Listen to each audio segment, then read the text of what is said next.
Hi, Reddit. I'm a bit shaken and upset from what happened, so I could use some cheering up and some practical advice to get back on my feet.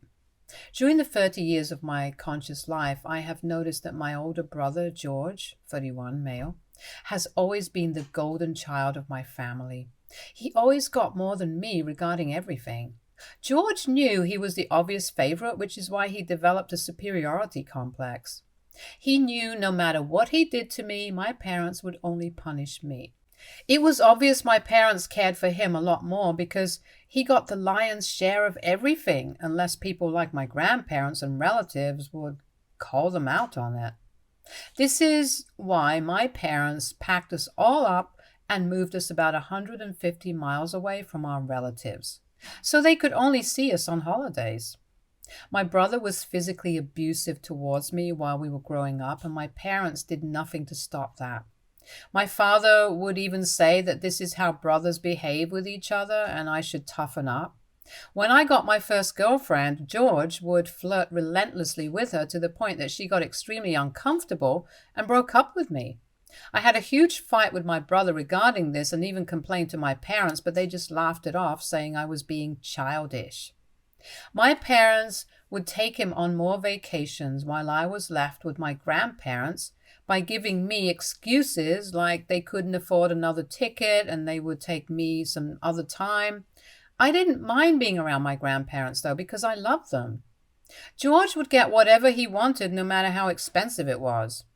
When I was 16, I got my driver's license even though my brother, who was a year older than me, kept failing his driving tests. I was working a part-time job at McDonald's, so I asked my parents if they could help buy me a second-hand car and I would pay them off over the years, but they refused. When my brother finally got his driving license, they immediately bought him a car. I was so shocked and tried to talk to my parents about it, but they said he needed it more than me. When my 18th birthday came, my parents agreed after much pleading that they would buy a car for me. When George heard that, he suddenly decided that his car was old for him and he wanted a new car. My parents decided to give me George's old car and buy him a new one. Even though I felt dejected, I accepted it because at least I had a car now to drive to work. I only got equal treatment when my parents had to keep up appearances in front of the rest of the family during their visit. I admit it was rather funny to see the looks on their faces whenever they had to treat me equally to my brother on birthdays and Christmas because other people were present. We had relatives who were very nosy and loved gossiping drama, so my parents did their best to hide their favoritism and threaten me to keep my mouth shut in front of others, otherwise they would take away all my stuff. When my older brother graduated high school, my parents were beside themselves in joy. They showered him with praise, expressing how proud they were of his achievements, and even organized a celebration for him. But when it was time for my high school graduation, my mother was late to arrive, even though she had been at home all along, and my father never even bothered coming. That night during dinner, when I was sulking over their lack of enthusiasm and appreciation for me, they told me that high school graduation wasn't such a big deal and I should get over it. Later, George, who was during this time at university, sent me a message saying how I could never measure up to him and that I should know by now that my parents didn't love me anyways. I remember crying myself to sleep that night. I realized that I could never make my parents love me no matter how much I tried, so this was the last straw, and I moved out. If anything, it just made my parents celebrate more when I moved out because it meant they no longer had to provide for me. From that point on, I would usually only see my parents and brother on holidays like the rest of the family. At the time, I was working full-time and attending college with the help of scholarships that my parents did not pay for. They didn't even show up for my college graduation, saying things like it would take a lot of time for them to drive and visit me in college, but I didn't really care. Ever since I graduated, I was hired at a nice company in my hometown that paid really well. George, on the other hand, dropped out of university because of his drinking problems. During this time, he started day trading with a few thousand my parents would give him every month. He made an okay amount of money from it and would brag to everyone, but suddenly he had a major loss and lost every cent. My parents, despite this, told him how this was just a learning curve and encouraged him to find a stable job. He jumped from one job to another and finally landed a full-time position that paid quite less than mine did.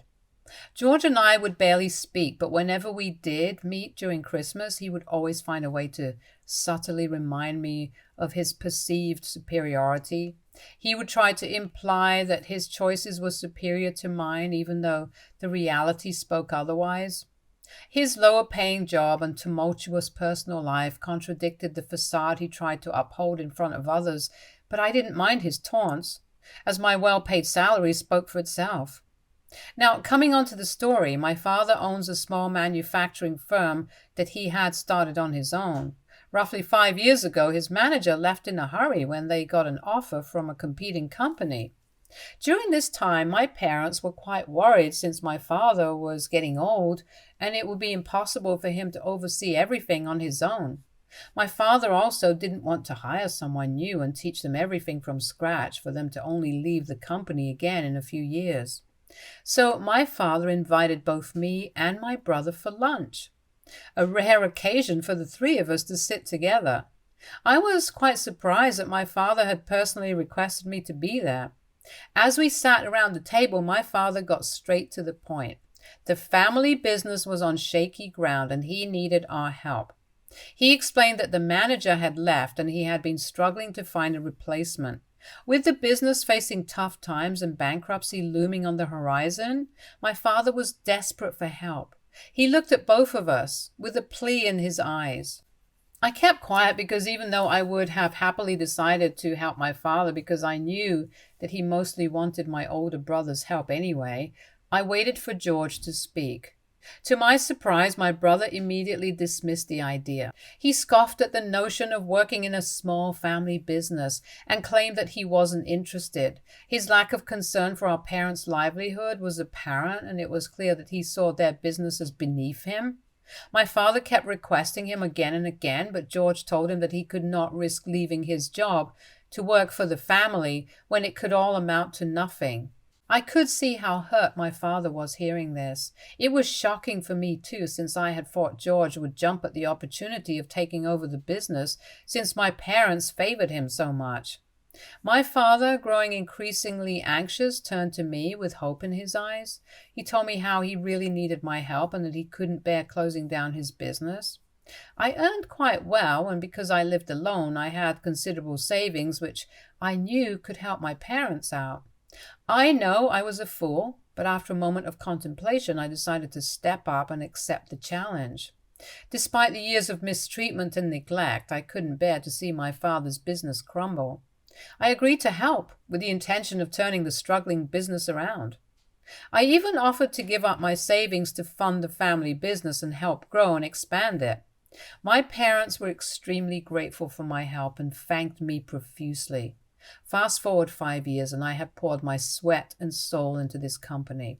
I have established better relationships with our customers and improved our company image and reputation. I helped set up our website so that we could grow internationally.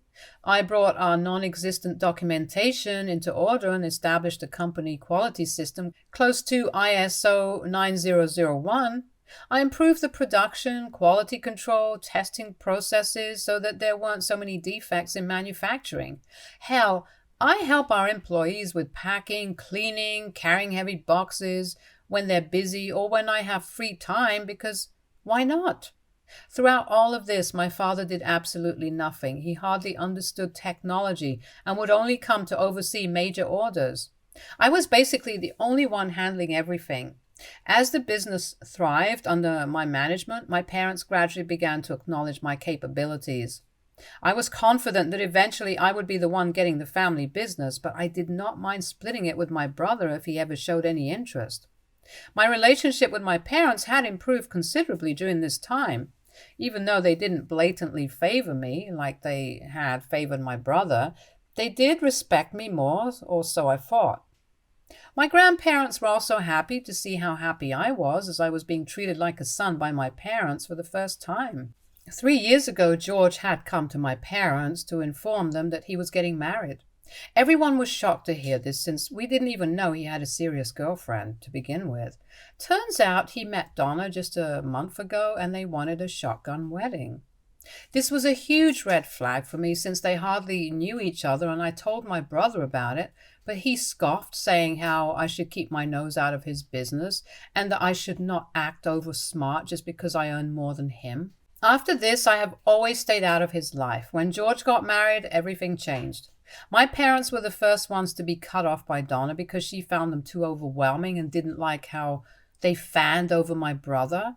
George stopped calling or texting back my parents, and I knew how sad it made my mother to not be able to talk to her favorite son. I have no idea what happened with George for those 2 years, but last year, out of nowhere, he suddenly came back home after years of no contact with us. I had no idea that he had come back home, but the next day when my father didn't show up for a very important meeting, I called him and he informed me how George was back for good. I was taken aback. My dad asked me to come to their place for family dinner as he had something important to talk to me about. There I was told that my brother's wife, Donna, had cheated on him and left him for another man. I was not surprised to hear this, since Donna did earn more than him, as much as I remembered, and knowing my brother, I knew he could not hold down a job for long. My parents also informed me happily how George was back now for good since he was getting a divorce. I nodded, not knowing at that time the misfortune that was going to follow. Later in the evening, my father called me and my brother to his study room. Imagine how I felt when my father closed the door, looked me straight in the eyes, and said, "Start looking for a job. Your services are no longer needed. From tomorrow, your brother will be taking over your position." I stared at him dumbfounded, waiting for him to explain further. Instead, my brother then told me that he was finally ready to take over the family business and would be working with Dad. My dad nodded and said that this is why he didn't require me anymore.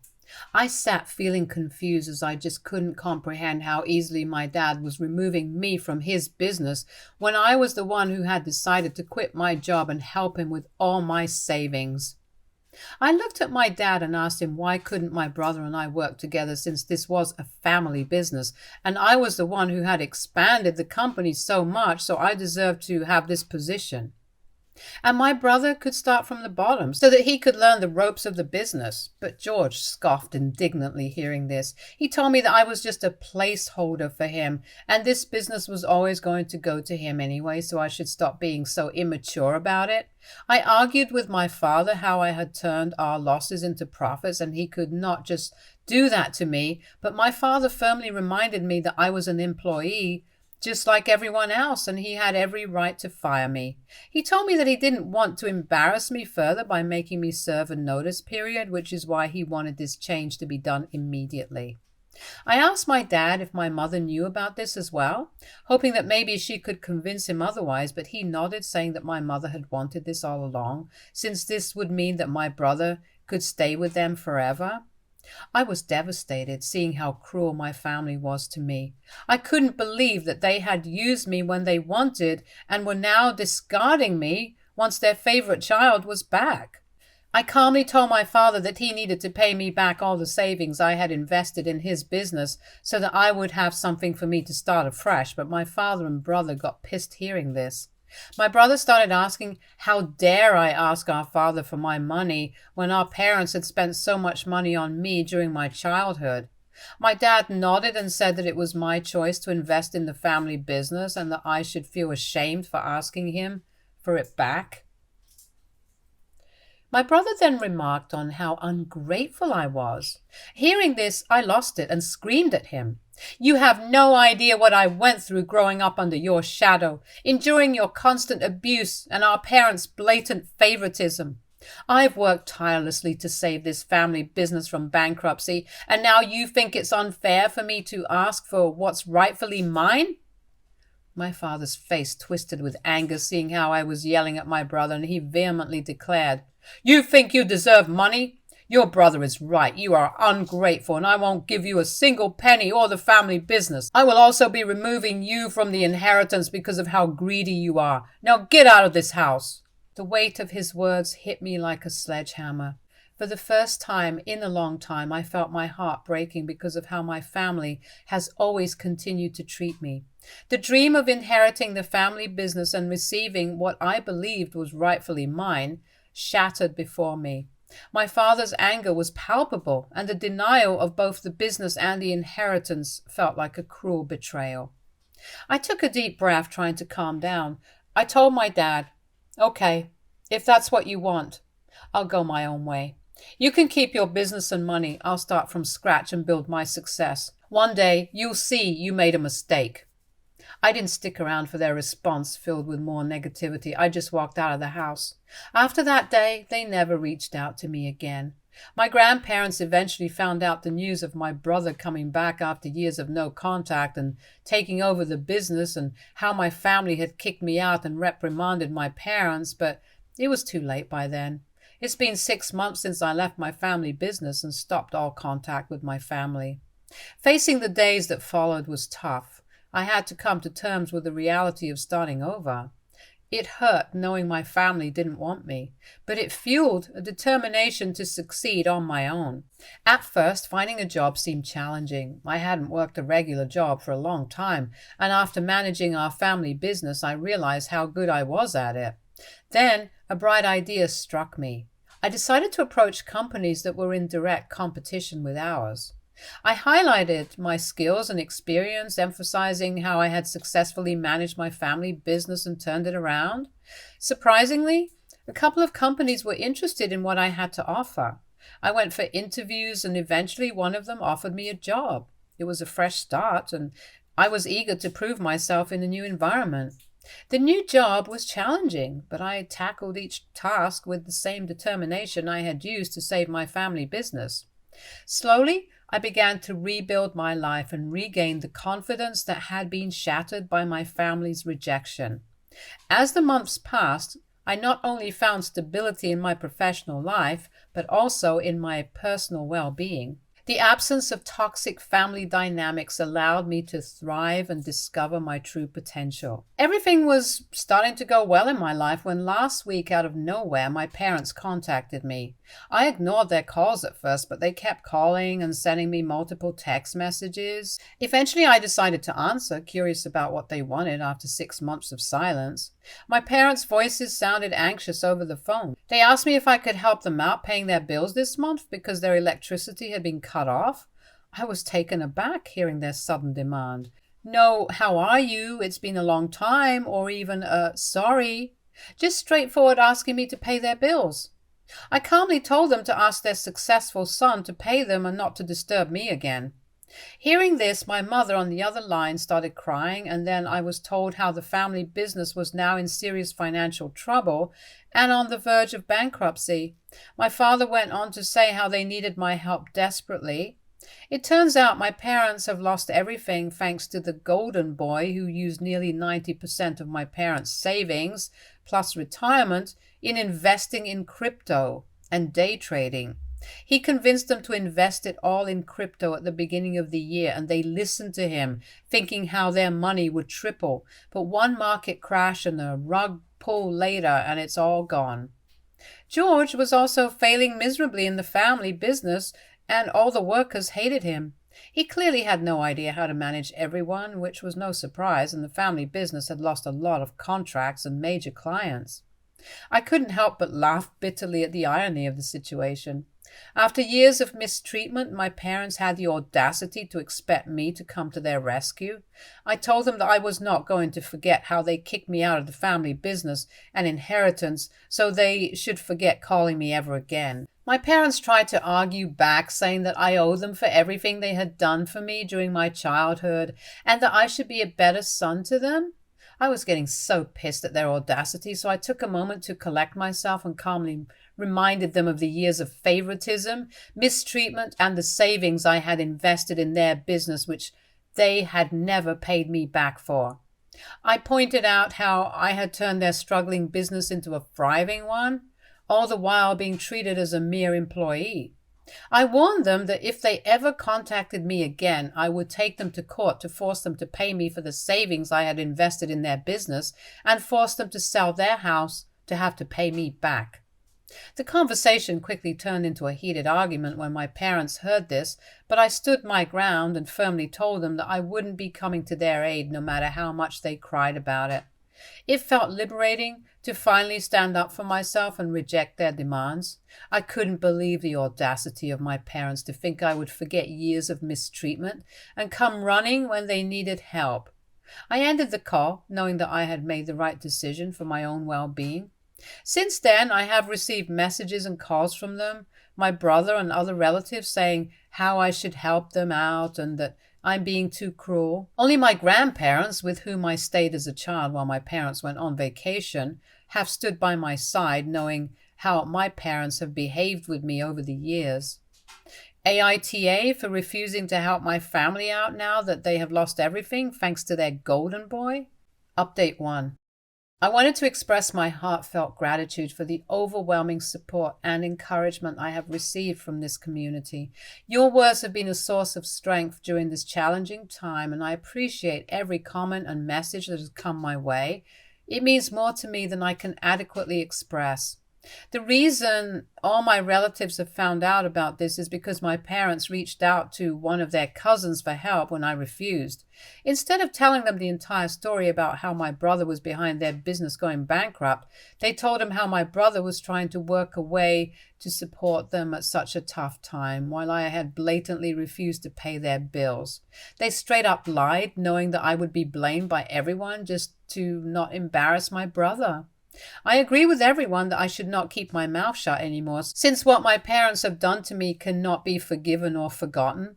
After taking some time to reflect on the situation and discussing it with my grandparents, who have been a consistent source of support throughout my life, I have decided to clarify things with my extended family. This weekend, I plan to address the years of mistreatment, the unjust removal from the family business, and the financial investment I made in my parents' struggling enterprise that was never acknowledged. It's time to set the record straight and make my side of the story known. I will update you once I have informed everyone. Update 2. So, as I had updated earlier, I wanted to address all my relatives' misconceptions, and I did just that this morning by sending a mass email to everyone who had sent me a message or called me to ask why I wasn't helping my parents out in their tough time. In the email, I shed light on the years of suffering I had endured under my parents' roof, detailing the mistreatment, the blatant favoritism, and the unfair expulsion from the family business and inheritance when their golden child returned. I wrote exactly how much savings I had invested in the family business and how my parents kicked me out without paying a penny back to me. It was crucial for me to clarify the reasons behind my decisions and to ensure that everyone understood the reality of my experiences. I have to admit that after sending out the email, I feel much lighter because now everyone knows my side of the story. I don't know if my relatives will believe me, but regardless of whatever they choose to believe, I just wanted to speak my truth. Update 3. It's been 3 months since my last update, and I wanted to share some positive developments in my life. Following the mass email I sent to my relatives, some of them reached out to apologize, expressing their shock and sympathy for the years of mistreatment I had endured and how they had no idea about it. It was validating to hear their understanding and support, since my parents had hidden this so well from everyone. These relatives also took it upon themselves to reprimand my parents for their actions. Although I don't know exactly what they said, my parents' brother tried to reach out to me multiple times, even sending messages about how childish and immature I was for talking about family matters to others. I decided to send them a final message saying how I was done with them and that I didn't care if they even ended up on the streets. I warned them again to not contact me ever again and the possibility of legal action if they persist. I blocked them after that, and surprisingly, they haven't had the guts to contact me further. On a personal note, my job and life are going well, and I've recently started therapy to help process and navigate the lingering effects of my past experiences. It's a journey of healing, and I'm grateful for the support I've found in various aspects of my life. I visit my grandparents whenever my work schedule allows me to, and they are the only family I acknowledge and ever need. Thank you all for being a part of this ongoing chapter in my life. Every one of your encouragement has played a significant role in my journey towards reclaiming my life and happiness. Stay tuned for more stories from our girl relationships.